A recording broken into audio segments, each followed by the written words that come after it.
Joining us now is Republican Senator Mike Rounds and Independent Senator Angus King. They both support the Graham-Durbin bill. Gentlemen, thank you for joining us. I know it's a busy morning. Thank you. Appreciate the opportunity. So, Angus, as of now, on the vote for tomorrow, would you vote for the CR that is out there and floating around? No.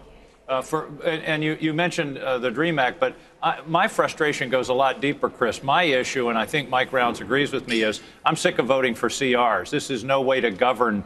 We haven't had a budget in 20 years on time. We've had 5 CRs a year. This is the 4th one this year. I think we've got to close this escape hatch, stop voting for CRs, and tell the leadership they're going to have to make their deals, and then we'll get it done. I'd vote for one for a few days to do the paperwork, but to kick it down the road for another month, we're not going to know anything then that we don't know now. So I'm just through taking these half steps. This is a terrible way to try to govern. Senator Rounds?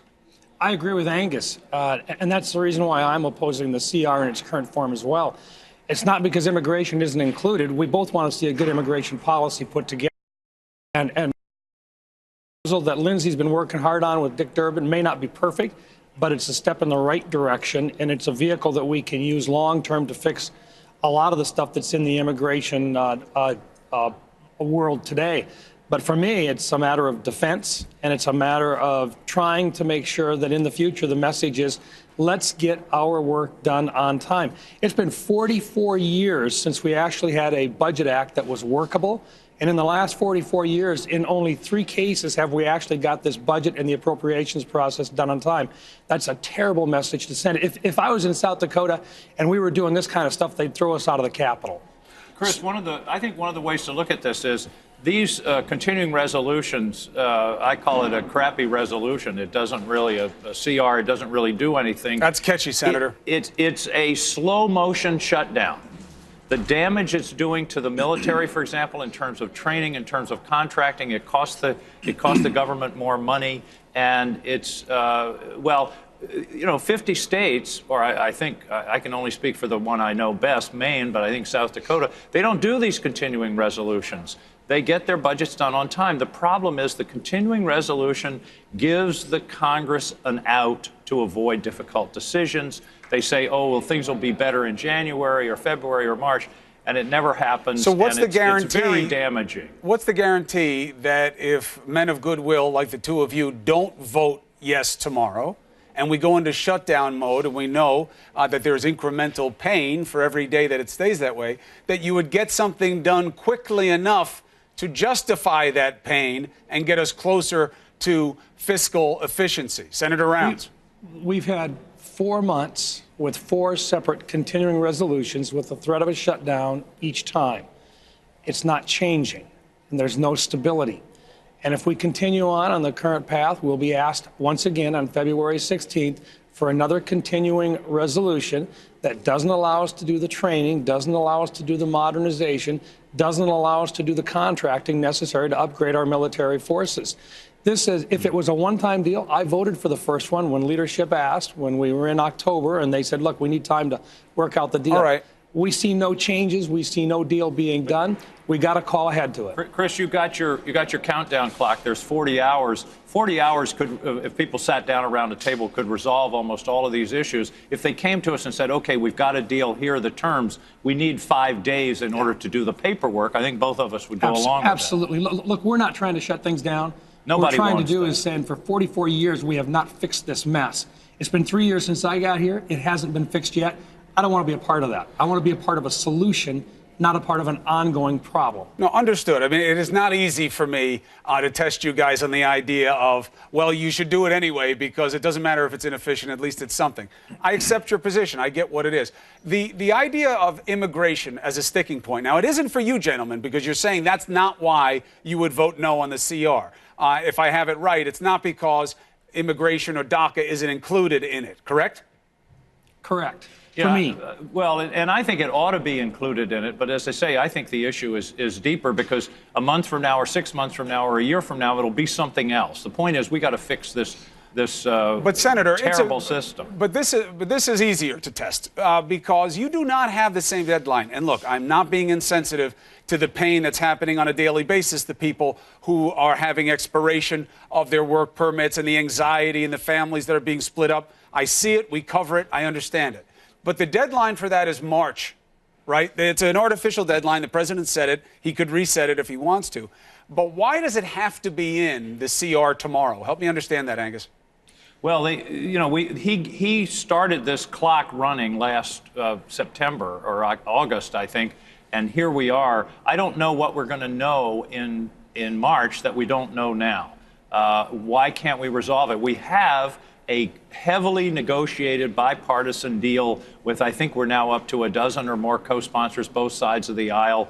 Let's go with it. Let's bring it to the floor. Let's see how we can do. Let's see if there are some amendments and we can make it better. And there's no reason that can't come up as part of this package in the next 24 hours. Well, there is one pretty big reason, Senator Rounds, and I'll direct this question to you. It's that the president kind of laughed this idea out of the office and wound up getting into all those ugly comments about other countries, and it kind of revealed to us a pretty fundamental disconnect between the White House and even where the Senate Majority Leader, Mitch McConnell, is. Let me play you some sound that kind of shows this confusion, this disconnect. Go ahead. I'm looking for something that President Trump supports, and he's not yet indicated what measure he's willing to sign. As soon as we figure out what he is for, then I would be convinced that we were not just spinning our wheels. The president has been pretty clear about what it will take to get us to the next phase by having a DACA fix, along with border security, ending chain migration, and ending the visa lottery system. Now, with the caveat, Senator Rounds, that Mitch McConnell does not have a lot of upside to say that there's a disconnect if there isn't one, both of those gentlemen can't be right. What is the situation right now? Does the Majority Leader know what the president wants or not? Well, I think it depends on when you spoke to him last and who was advising him last. Let's just talk about this. He wants more security. As a matter of fact, I made a point of that when I agreed to be one of the supporters of this plan. We do want more in border security. And it doesn't necessarily mean that you build a huge, long wall. It means a good border security system. I want E-Verify improved. But I also want H-2B visas improved, because right now we're going to have a shortage of manpower in the upper Midwest when it comes to the tourism season. As are we in Maine. Yeah, and so this is all workable. And I think the president, if he says, look, it's a horrible plan because it doesn't have enough border security on it, let's work our way through that. I think the president's got a good point. I agree with him. We can make that better. But simply walking away right now and saying that means that we're going to shut down negotiations, that's not the way you do it. Chris, I think it's important to realize that the plan that Lindsey Graham and it was, by the way, it was 6 senators. It wasn't just Graham and Durbin who worked this out. It addressed all 4 issues the president said he wanted to address. And it responded to chain migration. It responded to the visa lottery, abolishes not the to his visa lottery satisfaction, program. but yes, they were in there. Well, but this is like trying to hit a target that's behind a screen. You can't see where the target is. They thought that they were meeting the requirements that he enunciated, and he said, bring me a bipartisan bill and I'll sign it. They brought him a bipartisan bill, and it all blew up. Why can't we get these people around a table with people from the White House or the president and work it out? Because I have a feeling if they get into the details, they'll find there's more common ground than they thought. And everybody, including the president, is going to have to compromise. That's how this place works. Do either of you believe, Senator? He really is a deal maker. And I think he'll come around on it. I think he wants to get the best possible deal he can get for border security. I think he wants to make sure that he does it right. And we're fine with that. Do either of you believe that whatever kind of wall, and that's another point of confusion, Kelly's saying one thing, reasonable minds are saying something else. The president this morning on Twitter doubled down and said the wall has never changed, it's never evolved.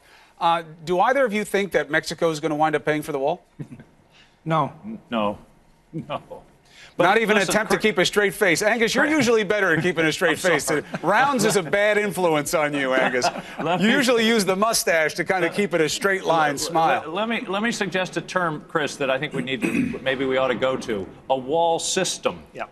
I think we're not talking about a wall because, as I think, didn't the president's tweet this morning indicate that he wasn't talking about a wall from sea to shining sea, and that there would be fences in some places, there would be drones in other places, there'd be technology. And the problem with the wall is it just doesn't make economic or physical sense in many cases, and there are other better ways to provide security and a lot cheaper. The wall is something like $30 million a mile, whereas more technology might be $500,000 a mile. I mean, you know, let's be practical here. Look, I mean, you guys are in a tough position because it seems pretty clear by all indications the president wants a win on the wall. And it's not about the truth. We all know that he wasn't going to build a wall all the way across. When we said it, people would get angry at us. He would get angry at us. But we knew it wasn't a practicality. But he wants a win on it. And that's going to be part of the calculus for you guys. And we'll see where you wind up with it. But I'll tell you this much. This was a great discussion. It's great to get where your heads and hearts are on this right now. Senator Rounds, welcome to the show. It's good to have you. Senator King, as always, appreciate it. Thank you.